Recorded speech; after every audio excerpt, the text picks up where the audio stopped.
Hello, everyone. Welcome back to our Untold story of Sita sessions. Last week we were discussing chapter 13, where I was telling you everyone that how Ravan had brought Sita to Lanka and how the because she had drank some water and how water plays a very important role. And since the water got was from Lanka, and so it tinted Mata's brain, and how Ravan was playing illusionary powers that he had attained through his meditation to disrupt Mata's brain. So, going forward, let's talk more about how the illusions were affecting Mata. Mata shook her body and merged, and she wanted to come back to the celestial home, but she fell onto the ground and she felt like she was leaving her body. She heard as soon as because the force of all that negative energy in her body was so much, she was like, I'm ready to leave this body. And at that point, she heard a voice, and that voice was from Ramji's voice. And the conversation that happened before they had left, before she had left before she had left Ramji and Godavari, the conversation that Ramji and Sita Mata had happened, that conversation she remembered. No force in the universe can overpower you, Sita, for it is your love that sustains not only me, but also all the universe. She looked up and she saw a Ram's form, and she uttered his name and she calmed herself down. And at that point, every atom of her body started to feel better. She continued to chant Ramji's name. She felt like her strength was returning, and she started repairing those limbs and the bodies of the women that she saw that had been staged by Ravan. So she's trying to repair those bodies, and all of a sudden she sees Ravan playing another illusionary game in her mind, that there was a meteor that came and attacked the planets, and she felt like that Ravan was attacking sun. And Ravan said, "I will blacken this ball of light, and then there will be no planets. If the sun is not there, nothing will survive, right?" Mata said, "And I will ignite the Surya Dev again." He disappeared. He called out to her from the distance. It seems like a movie, like a 3D movie, how the attack is happening between them in their brains. And Mata appeared, and all of this back was going back and forth. Mata appeared before him. What was the force behind him? What gave this birth? What happened? How could this one person be so full of this negative energy? So she, at that a time, her memory jittered, and she remembered how he was in a previous birth. He was Hiranyakashipu, Ravan. In his previous birth, he was Hiranyakashipu. He was Prahlad's father. So, a father who tried to kill his own son in the previous birth, that pain that he had lived with, that pain was causing him to be such poisonous, being Ravan. So Ravan almost succeeded as she thought so. And at that point, Soma says, Mata had to enter Ravan's mind, but he was very clever. When he found out that Mata could see his thoughts, so Mata is trying her best not to be empowered by Ravan's thoughts. So as Ravan found out that Mata could see his thoughts, he tried to intimidate her by creating all kinds of illusions to demoralize her. He almost succeeded, and that time Ramji's words, Ramji's image, Ramji's chanting helped Mata not to give up. This has happened in the past too with Mata, as I had told in my story. In the story, that how Mata, when she was very young, she was meditating. Raja Jana could not bring her back. Her teachers could not, her gurus could not bring Mata back. And it was at that time that Ramji had brought Mata back to the world. And then second time also, there was a second time also that Ramji had saved her and not made sure that she does not retire from the earth. So this was the third time. And uh, and at this point, Soma says she was so it was so the story that Soma was telling to Ansuya and her mother, it had filled them with so much stress, because it's like how we see a movie which is action packed. We feel like, okay, we need to calm down. So this seemed more like an action packed story where all this negative energy was involved. And so Ansuya and her mom both were filled with this negative energy, and they felt like they needed a break. And Soma, they felt like Soma was ready for a break. So, and their hearts were very burdened that how Mata had to deal with all this, how Mata had to survive being one woman. Even the women, she was a very strong woman, but she had to deal this ordeal through Ravan and had to feel, all, tolerate all that torture, that mind games that were Ravan was playing on her mind. So everyone needed a break for that night, and they retired for that night. So this ends my chapter 13. We will start chapter 14 now. The curse that created Ravan. I had mentioned a little bit when I started the story because I wanted everybody to know who Ravan was. So this is a more like a repetition of this chapter. So old memory of Mata jogged up when she, that how Ravan was created. So she remembers herself as a Narayani walking by the side of the celestial form in next to Narayan, who was Ramji in this birth and Narayan in the previous birth. So one day Narayan and Narayani were expecting four Brahman Kumars, and these Brahman Kumars were in a form of baby. These babies had attained their best even though they were babies. And so Ravan in his previous birth was Jaya. So there were two brothers, but since this book is more relevant towards Ravan, so we will only discuss Ravan, who was Jaya, but the other brother was Vijay. So Ravan and Jay and Vijay were two brothers who turned out to be having get a curse, and they get into three births. So the first birth was Hiranyakeshap for Ravan, and Hiranyakeshap's older brother was Vijay. And then the second birth was Ravan and Kumbhakarna, who was Ravan's brother.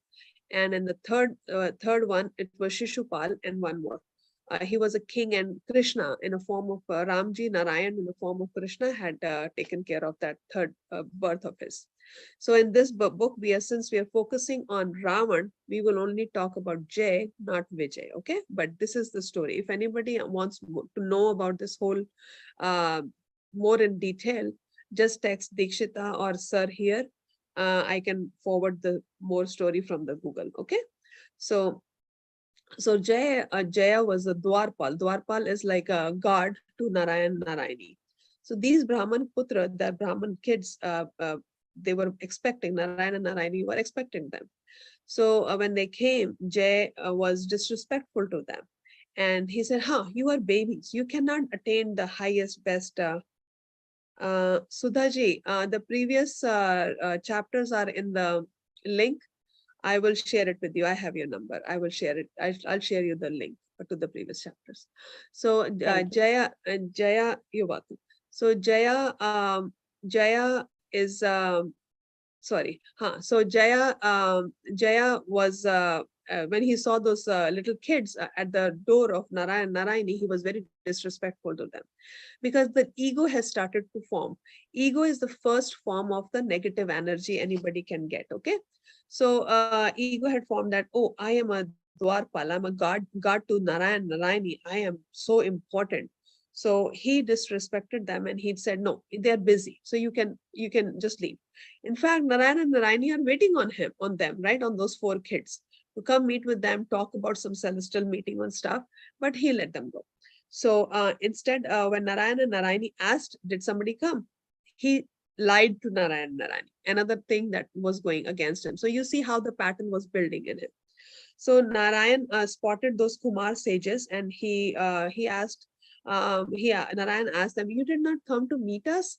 And so Brahman kids did not, Putra means kids. So Brahman kids did not wanted to say, point fingers at Narayan's God, right? Jaya.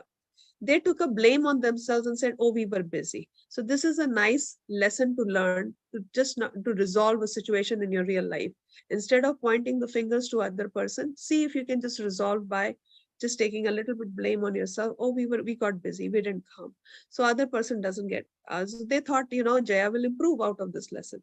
But here Jaya did another thing. So when Narayan asked Jaya, did they come? He said, no, they did not come.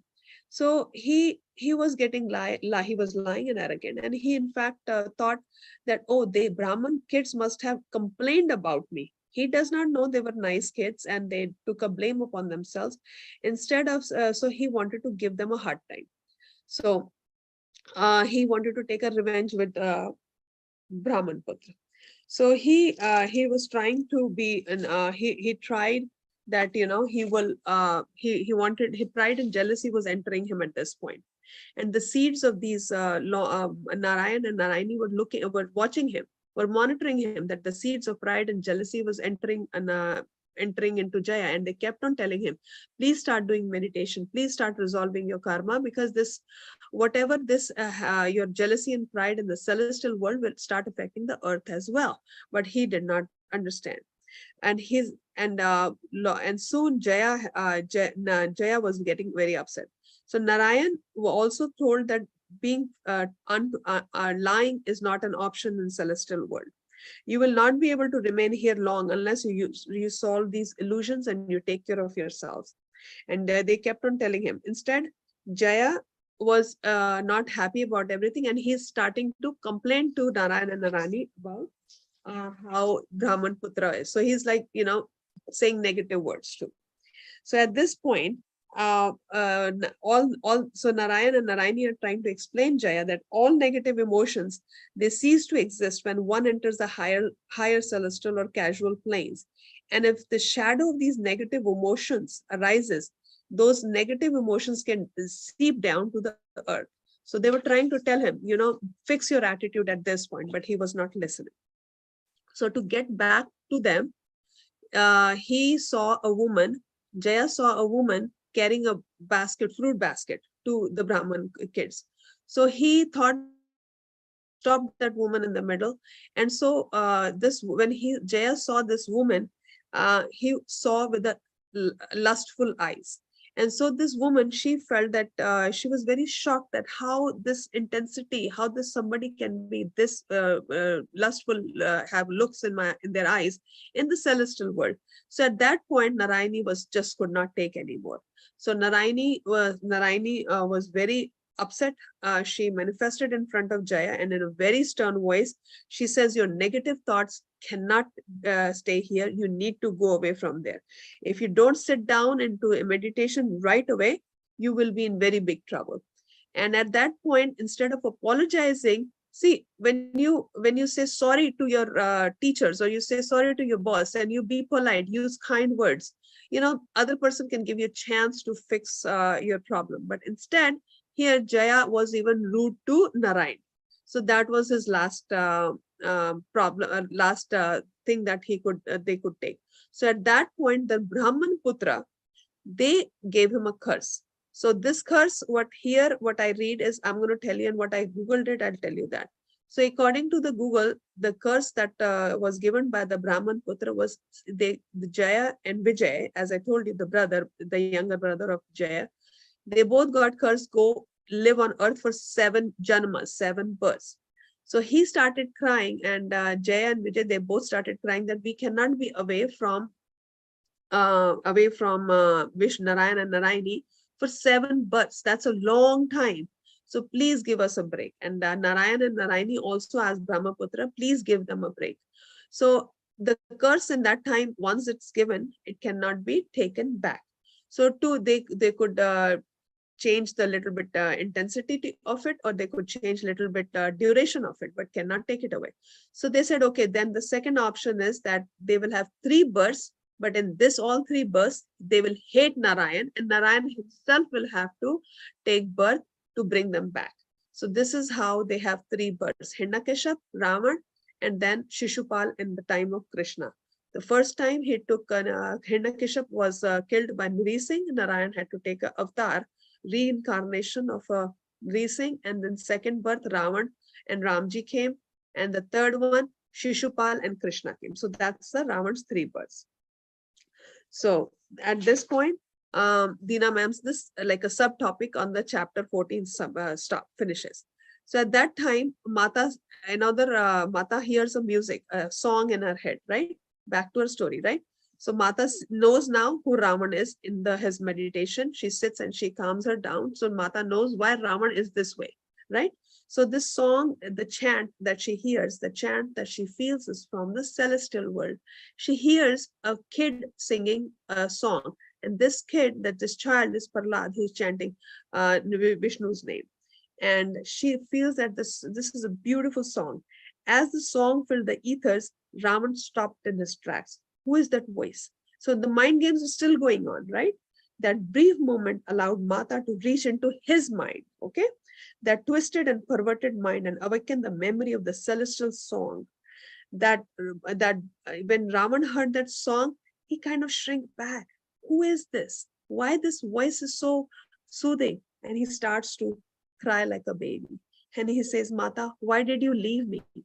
And Mata says, we never deserted you, dear Jaya. Your Lord will be here to release you soon from this birth. Your own deeds led you here. So our own karmas bring us here. And as humans, when we get a chance to fix our karmas, we should fix our karmas. You must dissolve your anger, your pride, and your lust. So Mata's job was to fix Ravan from inside and give him a chance. So they were, see, God, our gurus, our higher universe always gives us another chance. So even here, Mata is trying to give Ravan another chance. Fix yourself now. But no, he did not. That's why Ramji had to go. He was very confused. Did I kill my son? But Mata says, no, you did not kill Prahlad. Narayan saved you from committing such a crime. Because a father killing his own son, that would be very, very big crime, right? The celestial realm disappeared, and Mata found herself sitting in the corner back in the Panchvati. And slowly and all of a sudden Mata sees all the forms of sages, women sages emerging from the lights of hundreds. Lights were coming as if young and old, all women sages, all from different realms. They're coming to visit Mata. She recognizes sage Ansuya, and she says, Mata Ansuya, is that you? Mata remembered her how Ansuya Mata had given when Sita and Ramji were visiting them. Ansuya Mata says, I don't have anything to give you, but I will give you all the powers I have attained while during this meditation. Then she sees Rishi Ahilya. Rishi is sage, one word, right? Hindi, English. So then she sees sage Ahilya. Then she sees sage Gargi. Gargi Ma was her first teacher of Sita Mata from her childhood. Then she sees Rishi Devhuti. Then she sees sage Devhuti, who had come from celestial worlds. Sage Devhuti is Narayani's grandmother. So Sita's grandmother from previous birth. I will tell you how she becomes a grandmother, okay? So Rishi Devhuti, who had attained the highest realizations, was there with her 9 daughters. And these women had great powers. So another how these women are so powerful, they can create a whole Taramandal, whole celestial world, right? So how this thing, Mata's heart was filled with such deep appreciation. One by one, they offered their love and gratitude for her sacrifice. Because being in that negative energy, Mata had to be on her highest alert all the time, you know. And all these women are saying, thank you for standing up for us. You took this leadership, you took this birth to resolve this whole negative energy, to power women. And that was Mata was doing. As these sages faded away, the form of Parvati became more visible. And she says, Mata, where am I? Parvati Ma says to Sita Mata, you are back in physical form in Ravan's garden. What happened?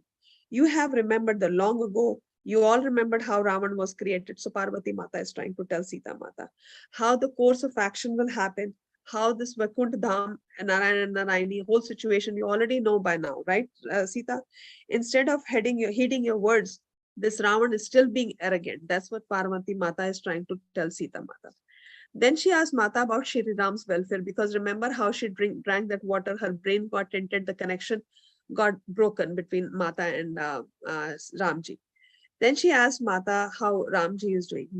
Sita Parvati Mata says, Ramji is doing fine. He is getting the army ready and he will soon come get you. And I will help you re-establish the connection. And that only will happen when Hanumanji will come.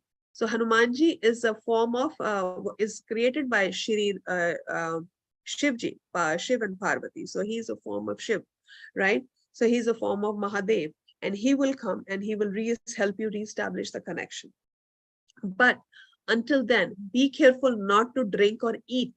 Food always plays a very important role.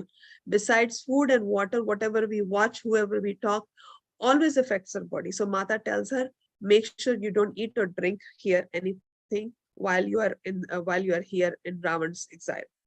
And when for that, Mata says, I will provide you Amrit. Amrit is like a healing, like a very powerful water, right? I will that will be a source of your energy, so that way you will not have to have drink any water or food while you are here in Ravan's area. Mata was Parvati Mata did not want Sita Mata to drink anything, so her brain doesn't get tinted again. So Mata says that through that experience that you heard, all that experience that you had, that through that experience you have healed and released many of women that Ravan had assaulted. That is why these women sages came from all the corners of the universe to sit before you, to acknowledge what you have achieved in such a short time here, and to give you strength. You have also seen the future that Ravan's thought can multiply here if this world is not freed from here.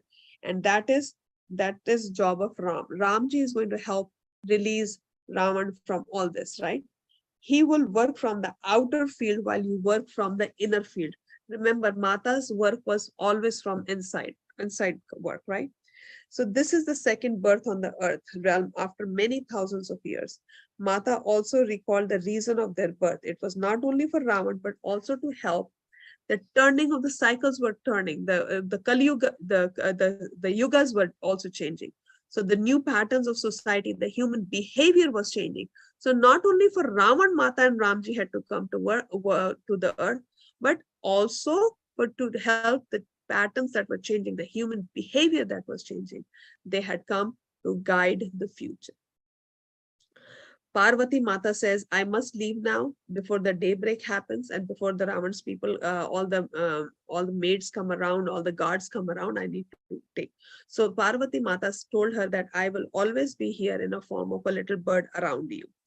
So Mata remembered how she had been in the present when Parvati Mata. So at this point, Mata remembers that how she was there as a Narayani for Parvati Mata when Ganeshji got hurt by Shivji, and how they had helped because Narayan and Narayani also were Narayani and Parvati Ma are related, right?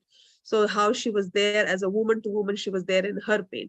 So now Sita Mata is in pain because she's away from Ramji and she's dealing with all this negative energy. And so now Parvati is Parvati Mata, and all these women are being a source of energy for Sita Mata.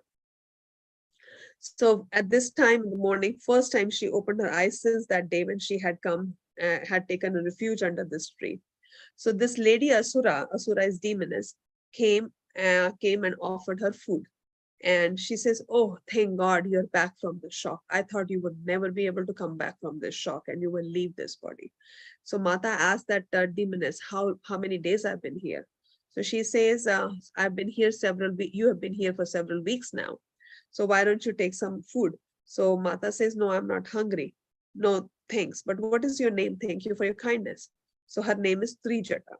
So Trijata took care of Mata. She also learned meditation from Mata. After I'm done with this chapter, I'll tell you a little bit about Trijata. I think I did mention, but I see a few new participants I've added on. I will tell you a little bit more about Trijata later after I finish after a few minutes, okay? So Trijata warned, I must warn you, Sita, that do not mess with Raman. Whatever, don't check his patience. Whatever he's saying, he wants to marry you, please agree to him. Otherwise, he is going to hurt you and be very mean to you. Raman, he just doesn't take no for an answer, basically. Mata says, no, we will not. I will not do that. So, and then she says, Trijata is trying to tell Mata, you don't know her arrogance and he's a lustful man. So you just fulfill his wishes. Mata says no. And at that point, Ravan comes. Ravan comes when Mata and Trijata are talking. He says, oh, so you don't want to eat food so you can die of hunger? You better worry about. So Mata says, no, don't worry about me. Worry about yourself. Worry about how you will take care of yourself. And so Mata did not answer and argue. So if you have in your real life, if you have somebody who is being arrogant, Mata says, there's no point wasting my energy with this person. I will deal with you later. Mata went back to meditation. Each time Ravan came, Mata's heart pounded, but she calmed herself down, always sat in meditation. and she remembered how Parvati Mata had told her that Ravan has illusionary powers.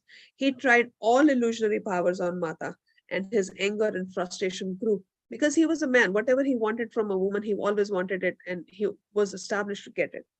As the days passed, Ravan's frustration was increasing. Like, I have been taken care of this before. I could take any woman I want. And what is this separate from this woman that she has? What Sita has that no other women had? And I want her so bad. So he was getting his energy was lacking. And the thing that was also bugging him basically was that this woman is not taking any food. She's not sleeping. She's always in meditation. What source of energy she has that and I am not able to make her say yes to getting married to me. He considered himself as a great yogi, having given decades of deep meditation. How was a mere woman able to again stand against him? So Ravan had these, and Mata sees that all these powers that Ravan has, and that is allowing him to dominate women, and establishing this pattern is not good for society. He relished this power, which led to more abuse for women, and there was no possibility of justice for women when in Lanka. Allowing this pattern of behavior to enter the world would lead to the diminishment of women over time, and that really, really troubled Mata.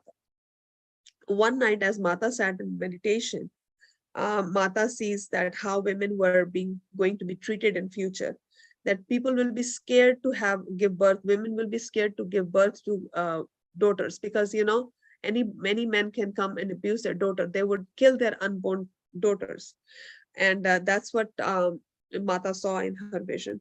Husbands will confine their women to home and assign the most menial jobs. Women will be denied spiritual education or regular education. They will not be able to have anything to do. They will be just treated as servants. Mata's heart was growing heavy and very hurt. Mata was hurting inside. At that time, Mata saw Maharishi Devahuti. Devhuti, when she saw Rishi Devhuti, all she could say, the grandma. She took Devhuti, she took Mata's hand, and their thoughts started exchanging. So between a granddaughter and a grandmother. It's all about, but certain that the women will have to retreat into the shadows. That's why women gets retreated in the shadow in Kali Yuga as it started. Necessary for the outward development of the civilization. So we have to change this. You have to change the pattern. You have to save the world, Devhuti tells Mata. So as Devhuti's thoughts were being transmitted to Mata, Mata remembers about her past, how Devhuti is connected to her, how she becomes her grandmother, right? So that's what I was going to tell you a little bit of the past. So Devhuti's father, there was a great Manu, enlightened ruler of ancient India, and he had went around to see a suitable groom for her daughter. And he saw that he wanted Devhuti to marry to Kardam Muni. Kardam Muni says, I can marry your daughter, but once we have children, I will move away and go to my meditation. And so Devahuti agrees that after we have children, you can go and go in jungles and nothing to do with me and my kids, and you can go into deep meditation. So Kardam Muni and Devahuti had 9 daughters. And so these 9 daughters became great sages in the future. And they had one son, his name was Kapila. He was a manifestation of Narayan.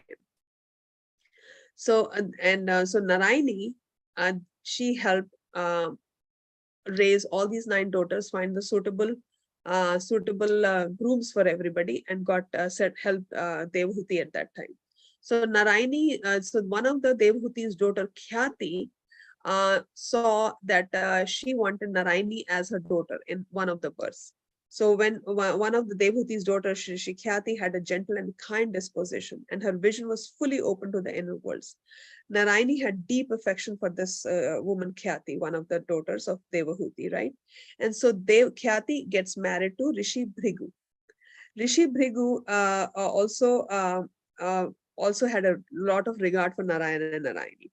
During one of their meditation times, Rishi Khyati, she asked her husband, is there a way that I can have Narayani as one of my daughters? So her husband says yes. So that's how Devhuti becomes Narayani's grandmother, so Khyati.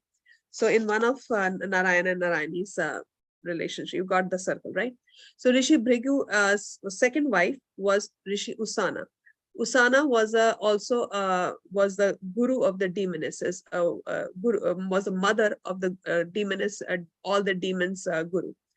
And so during Shukracharya's, so Usana was Shukracharya's mother. So Rishi Bhrigu had two wives, Khyati and Usana. So Khyati manifested Narayani to be her mother. So she becomes the mother of Sita Mata in one of the births. And Usana was a mother of Shukracharya. During this great battle between the Devas and Asuras, all these demons, they took refuge under Usana. And at that time, Narayan went to Usana and says, "Give me all the demons because we needed them." Usana says, "I cannot give you Narayan. If you want, I have already promised these demons that I promised Shakracharya, my son, that I will take care of all his disciples. So I cannot give you demons. You can kill me if you want to. I let you come kill me." So Narayan comes and kills Usana. So when Rishi Bhrigu comes, he sees his wife dead, right? But he does not see that Usana was the one who asked Narayan to give her moksha. You can come kill me, right? So he curses him. So when he's cursing him that, the way you have taken my wife, you will be away from you will be separated in some birth in your with your own wife. So Narayan comes out from behind the trees and he accepts the shrap, the curse, right? And Narayani also takes the curse upon herself. So this is why Sita and Ram are separated in their birth. And when Khyati finds out what Rishi Bhrigu has done, so he says, basically, you have cursed your own daughter. So she was very upset with Rishi Bhrigu. So this whole story comes in mind of Mata when they were exchanging Devhuti's connection when Mata. So at that point, so this whole thing got clear in Sita Mata's head that, this separation they had taken upon as a Narayan and Narayani in the previous birth. So I surrender, Sita Mata says, I surrender this is going to happen. So this was the curse. So she understands the curse now. Narayan stepped out and the whole story comes in flashback to her, right? So Mata heard the most beautiful chanting of the dozens of women. This is what has created the protective shield. So this protective shield, this protective shield that she sees is from Ayodhya. All these women starts chanting for Mata's protection. So this all this environment is started by Ansuya, our main character, Minakshi. Soma is telling the story to Ansuya, right? So Ansuya's husband's grandmother starts this ritual of going to the Saryu River and starts chanting for this little princess, which is Sita. And they start chanting, and all these vibrations are coming to Sita while she is in Lanka. So, and this is why Ravan could not touch Mata. So all these positive vibrations were coming every day, every form they were coming. Even Ravan could not penetrate those the vibes of devotion that were created. Therein lies your work, Mata say. Mata was, that's what Devahuti tells Sita Mata, that this is the work you have done. With your love, you have created so many disciples in a form of a disciples with the love. She did not call them disciples, but all of a sudden, all these people, all these women from Ayodhya were sending good vibes to their little princess Sita. I have felt so much devotion, Mata says, but I did not know where these devotion and these good vibes were coming from. So Devahuti tells her, all these good vibes are coming from Ayodhya, but I thought you would know. And this was Raja Ram's love. All this was coming. Before she left, she also reminded again to Sita that Ram's job is from the outer world, your job is from the inner world. And that ends my chapter 14 here. I will stop right here, but I will give you a little bit background about Trijata. So Trijata, I'm going to take, sir, can I take a couple more minutes? Is that okay? Yeah, sure, Surbhi. Okay. So when I met with Deena ma'am, so she did say that whatever parts that they could not finish, souls that they could not help in this birth and as a form of Ram and Sita, they took care of them in the future birth in a form of Krishna and Rukmani. So that's where the next book comes, Deena ma'am's next book comes. So Trijata asked Ramji that, please take me with you. and Trijata's husband was killed in a war with Ram because he was in the army of Ravan. And Sita knew that she did not. Sita also wanted that every woman should have has a right to choose her own husband. So she gives a blessing to Trijata that you in the next birth you will get to choose your own husband. And Ramji was very happy how Trijata had taken a path of meditation and how she had taken care of Sita. As she says, he told her that I cannot take you in this birth, but I will promise you that you will be my sister in the next birth.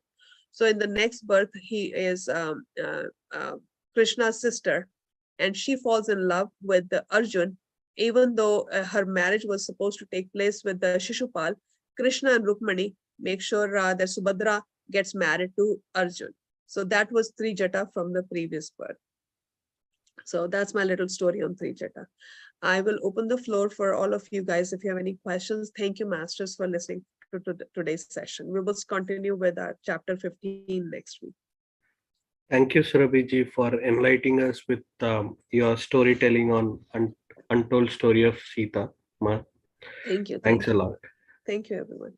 Participants, masters, if you have any questions, you can unmute yourself and you can ask Surbhi ji.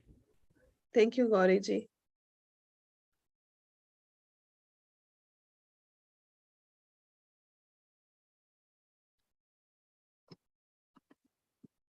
I guess no one has questions. Yeah. Oh, Sudhaji, please. Hi, Surbhi. Like my friend introduced this Yes, to me, so I joined. Nima, yes. Yeah.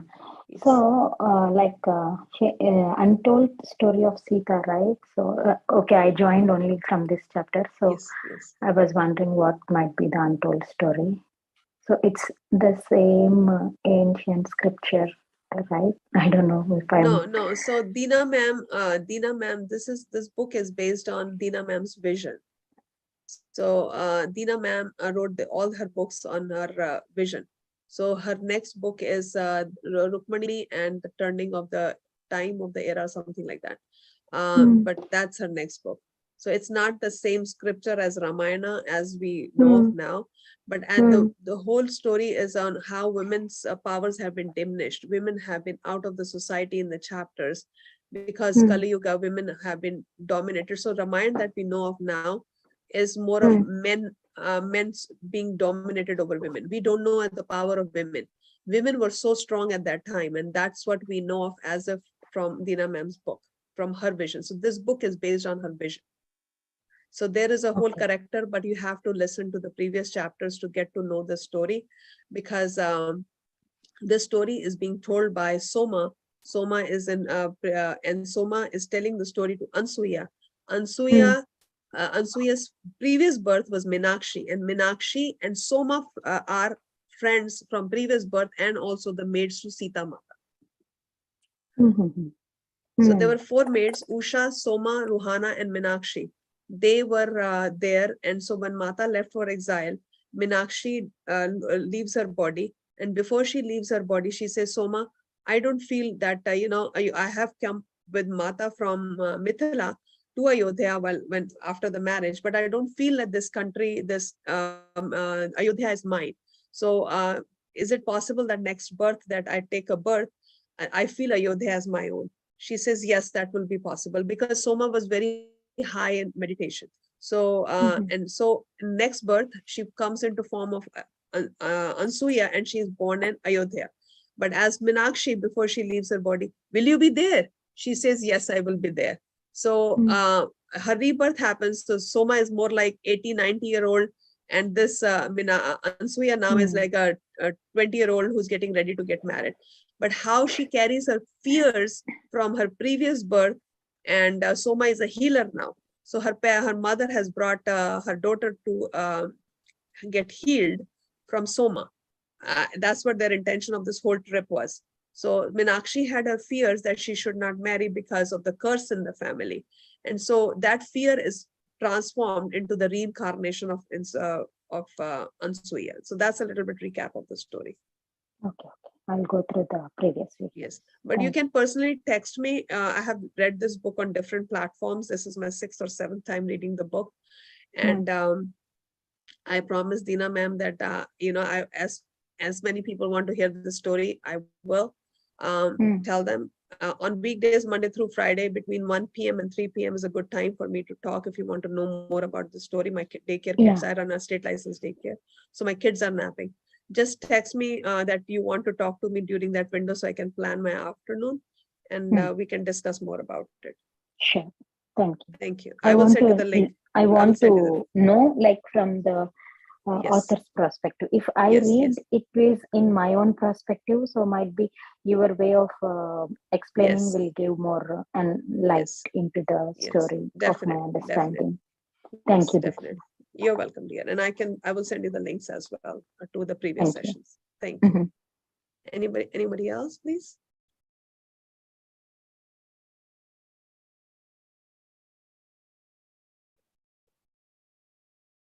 Okay, sir, I will leave you guys for meditation. Enjoy Sure. your meditation. Have a good night, everyone. I'll see you guys next week. Thank you, you. masters. Thank you.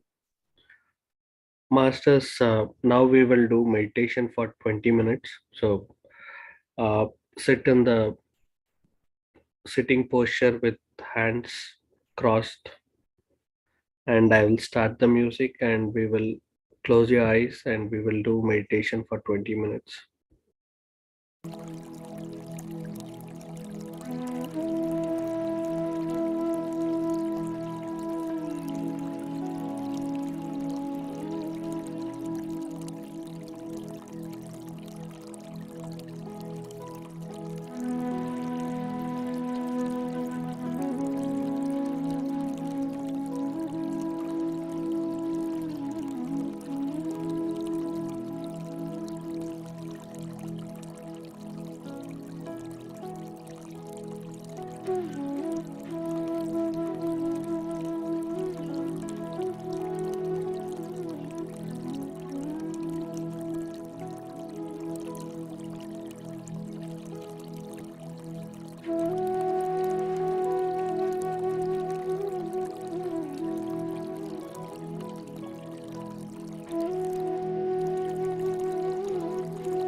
Master's last 5 minutes continued to be in the meditation state.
Two more minutes, Masters.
Master, slowly open your eyes.